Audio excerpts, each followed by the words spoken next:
Hi guys, it's Mary McIntyre. Welcome back to another video. This video is my contribution to the Mini Scenes GB Halloween collab. So it's an open collaboration between loads of different creators.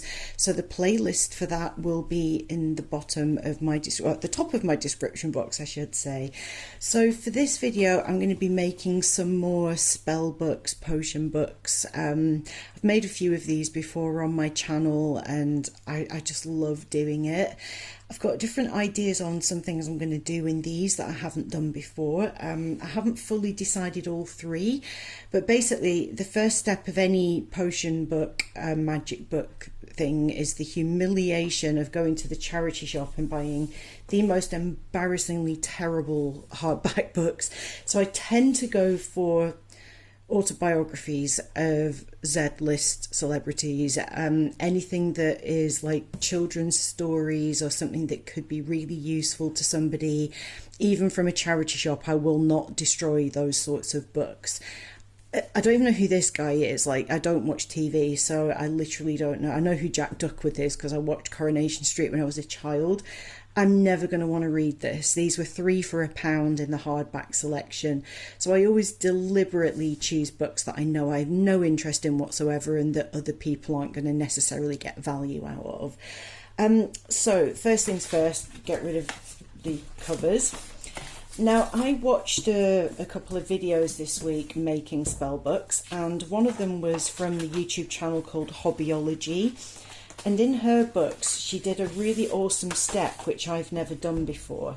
So previous videos, any book that I may possibly want to read that I've bought, like there was a biography that I actually might have read when I bought a couple of years ago.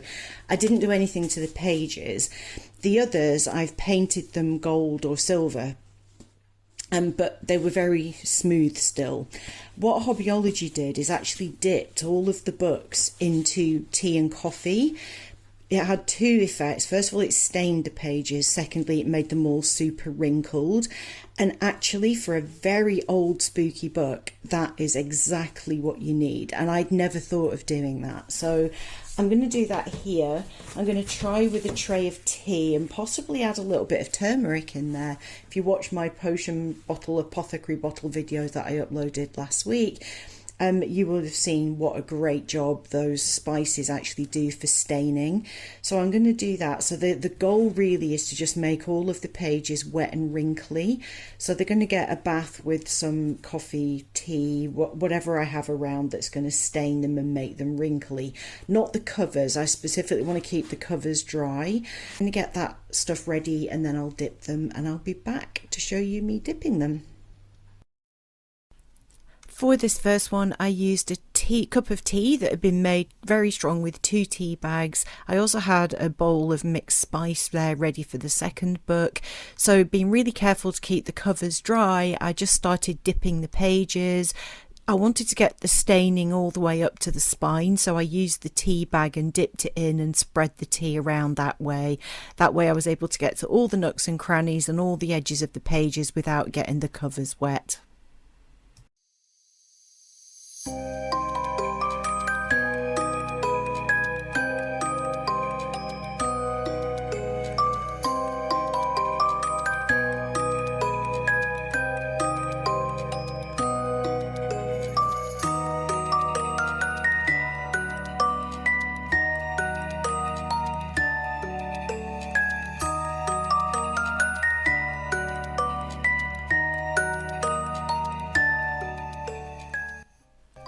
Once I was happy with the effect on those pages, I sprinkled those spices into some fresh hot water, gave it a mix, and then swished it around a little bit to get it spread out, and then dipped the second book.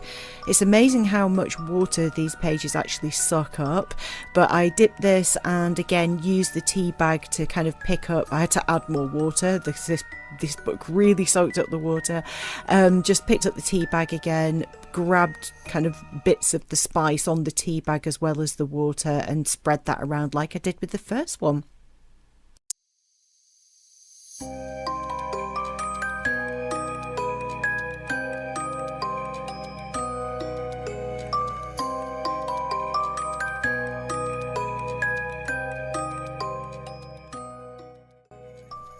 There's still a bit of residual spice here, but I then topped that up with some instant coffee and more hot water. So this one was a little bit darker. Smell was incredible. At this point, the 5 spice, the turmeric and the coffee all mixed together was just yummy. So same again, dipping it and using the tea bag to get into those hard to reach places.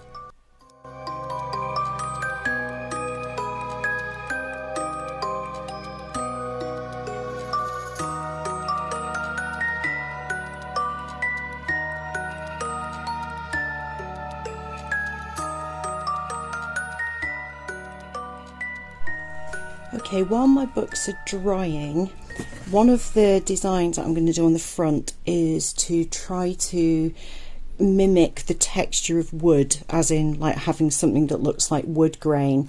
And I found out from watching Rachel Maxey's channel absolutely ages ago that you can actually take craft foam and a Dremel and you can kind of carve in a faux wood grain, and then you can kind of paint on top of it, top it with Mod Podge, and you end up with what looks like varnished wood.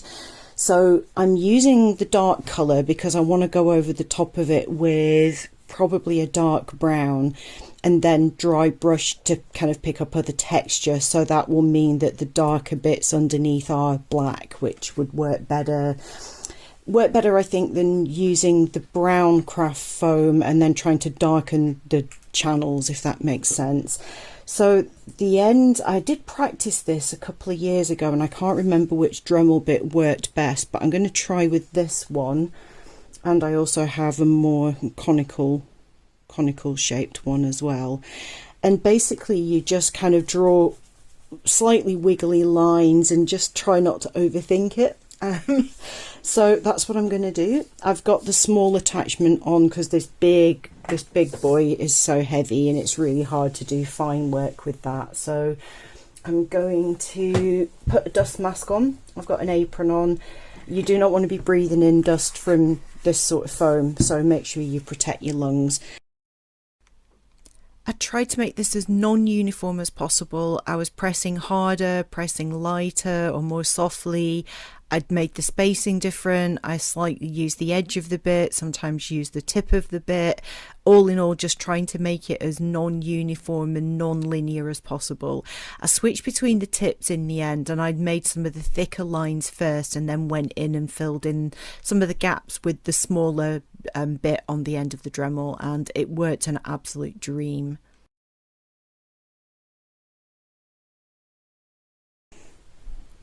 Okay, so you get the gist of what I'm doing there. So I added the round bits in as you saw, and then kind of made the wood grain go around that. So it's kind of really effective. So I'm just going to ply one and do the rest of the sheet like that.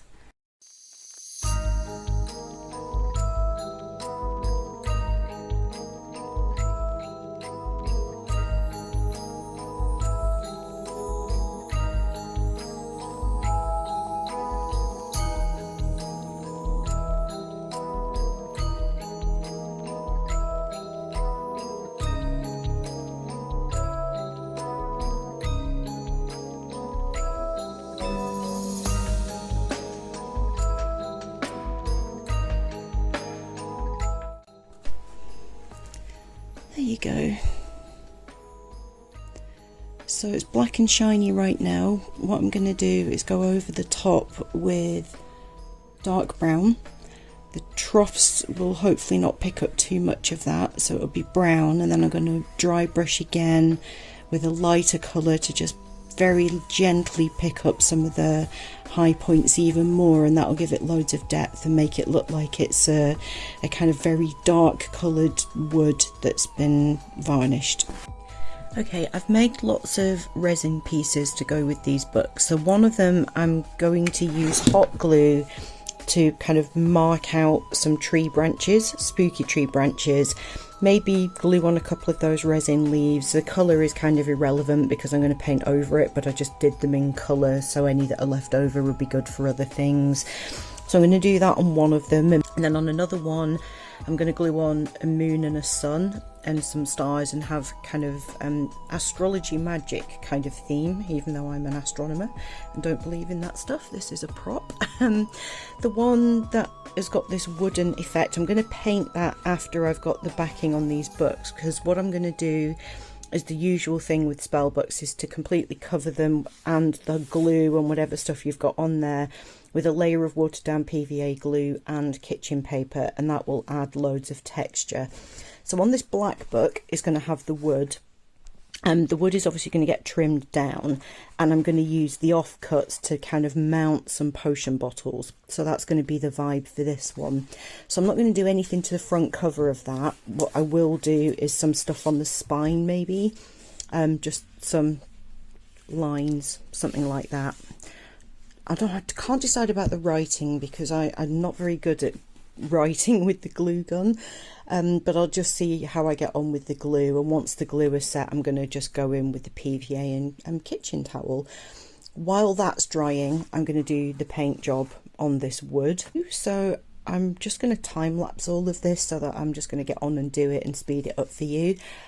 You'll get the gist of what I'm doing by watching the time lapse. So I'm going to heat up my glue gun, then I will be back to hopefully make these look good. This glue gun is still quite new to me, and it has a more focused tip, so it did make writing a little bit easier. So I wrote potions along the spine there. This one I added celestial magic, and on the red book I added botany magic, and I also added other embellishments with the hot glue as well, and you'll see how that turns out once it's been covered and painted. Finish this one off with some resin pieces, and I did go back later and add a few more stars onto that, and then I moved on to doing my spooky branch.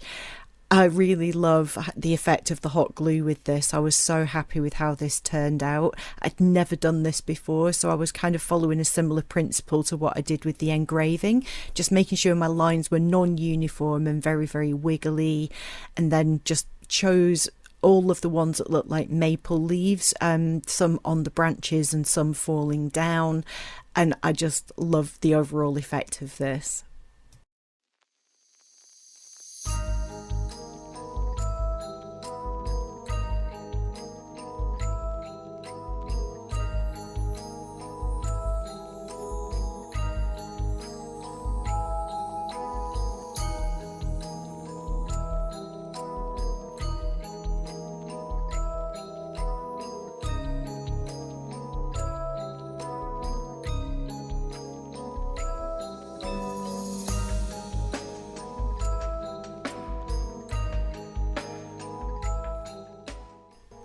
The next step is to cover the books in PVA glue with a little bit of water added to it to make it runny, and then cover it in kitchen towel or just some kind of tissue on a roll.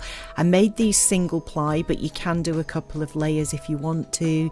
Just basically dip your brush in the glue and go over the top of that, and that will get rid of some of the texture that you might not like and might not want on your books. A lot of kitchen roll kind of has circular patterns and all sorts on it, so that's not ideal. When it comes to covering a book like this, you need to make sure that you get into all the nooks and crannies around all of the things that you've glued on, and when you go over the top of that with the kitchen paper, you have to get in with the brush and really push that paper in and around. You do want it to look like it's kind of coming up and out of the cover rather than just stuck on, but getting the glue and the paper kind of really tightly packed around that is super important before we do the painting step.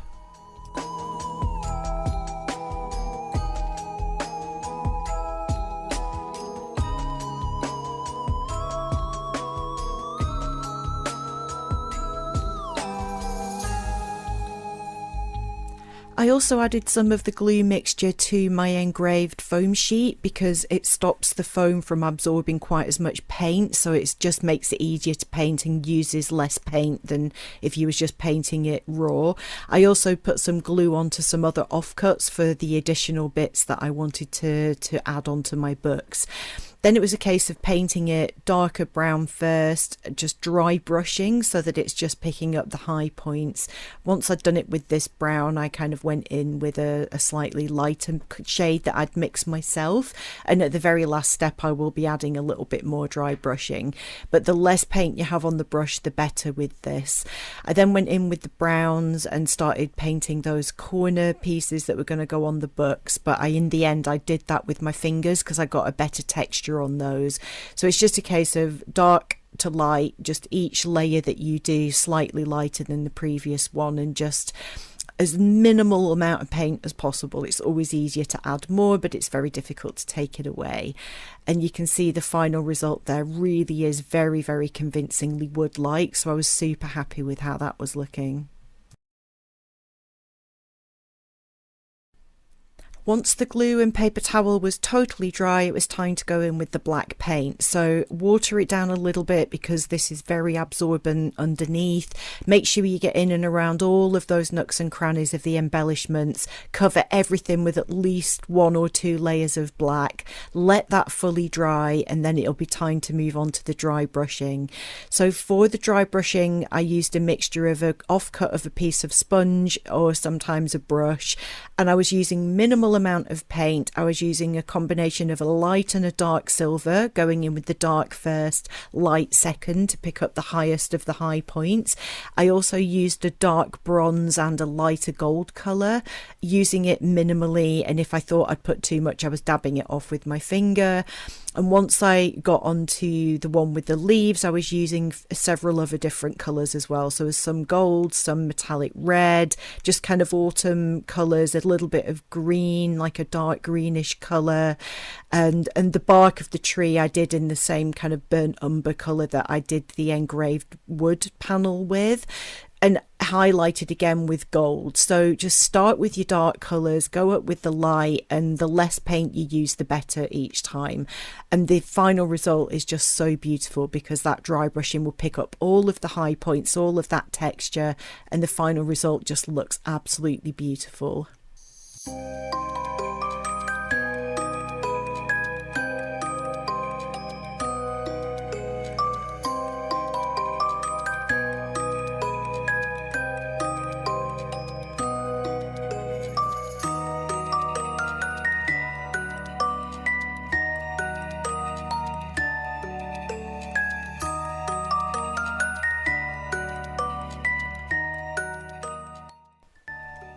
And finishing touches time, I was adding rivets and my corner pieces, my potion bottles, another offcut of the wood that I'd cut out in a shape with my cuttlebug to kind of get a little plate that had the potion bottles on. I'd already made the potion bottles, I added some cord around the top and made them dirty, weathered everything and just got all of that glued on. All of the little kind of closure parts, just all the little finishing touches just got glued onto all of the books.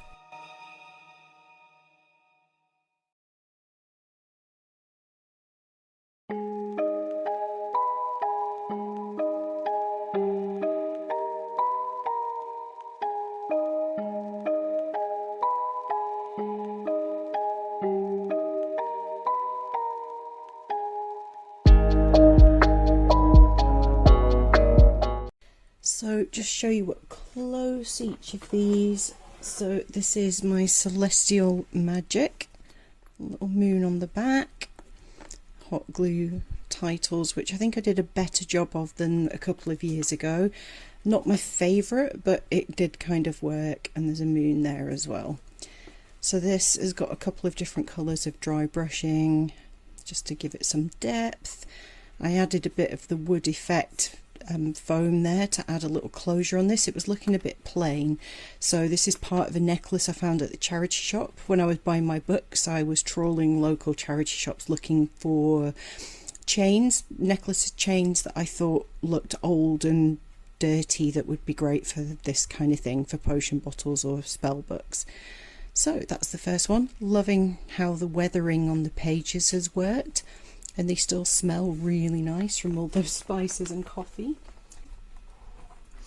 This one turned out better than I thought. I had an idea in my head and I'm really happy that it worked. It's probably more colourful than I originally intended, but when I started playing with my metallic paints, I just got carried away. But love how the hot glue gave that kind of rugged tree trunk effect, and the branches and all of those resin leaves, I obviously covered them over so it didn't matter what colour they started out, but yeah, they just look so cute. Writing again on the spine, and I just used 2 of the oak leaves to make a kind of closure, kind of inspired by the Lord of the Rings, the Fellowship cloak clasps. Actually, I saw that on the desk. I was going to just leave it as it was, but I saw those and thought how lovely they would look as a little closure. So I've deliberately tied that loosely so that the pages can hang open and look all weathered. I really, really love how that turned out. It's just so pretty. This one. So this is my potions. And the wood effect worked so well. I'm really happy with that. So these book corners, just pieces of craft foam that I did layers of paint and weathering. So I painted them brown, went over with bronze, went over with gold, and then used black acrylic on the corners to make them look dirty and worn. Did the same on the wood. You saw me do all the highlighting, dry brushing. I then went around the edges with a really watered down black acrylic and let that run into the channels to just make it look a bit weathered. It doesn't really show up well on camera, but the corners are darker. I used an offcut with some of the potion bottles that I'd already made. Those rivets you may recognise if you watched my channel last year. They are the rivets I used on my roller coaster for my garden Halloween display. Again, pieces of foam that I weathered, and I used another part of a chain from the charity shop to close that one. The hot glue just popped on this, so it's held on with a drawing pin right now, but you get the idea. I'll glue that back on later. The back, very plain, just lots of the different dry brushing to just add some depth and dustiness to it. So really happy with that wood effect, and it really worked. It's probably too clean. I think it could do with being dirtier, but I just love it. I love that so much. I can't decide whether I prefer this one or whether I prefer the kind of woodland one. They're both very, very different. The Celestial Magic one is nice, but it's not my favourite. I think I prefer both of these. But it's not a competition. I think as creators, we are all very often very critical of things that we make and say things like, this is the ugly one, this is the one that didn't work so well. They're all just nice in their own different ways, and whether you prefer the aesthetic of one over the other, it doesn't mean the other is bad. So if you do make things, don't do that. Just be happy with what you've made and love it for what it is. But these were so much fun to make. Very low cost, like so cheap for the books. It was 3 for £1, I think, on the books. It really was so cheap. And I had the craft foam, I had the hot glue, and I just made some resin bits and some charity shop necklaces. That's it, just that and some paint and a little bit of patience and time. So I hope you enjoyed watching the video. Thank you again to Mini Scenes GB and Tracey at Mini Scenes for organising this collaboration. Please check out the playlist in the description box below and go and show those other creators some love. The whole point of these collabs is that we all support each other, so I'm really looking forward to having a look at what everyone else has made for this Halloween collaboration. Thanks for watching, guys. I'll see you in the next one. Bye for now.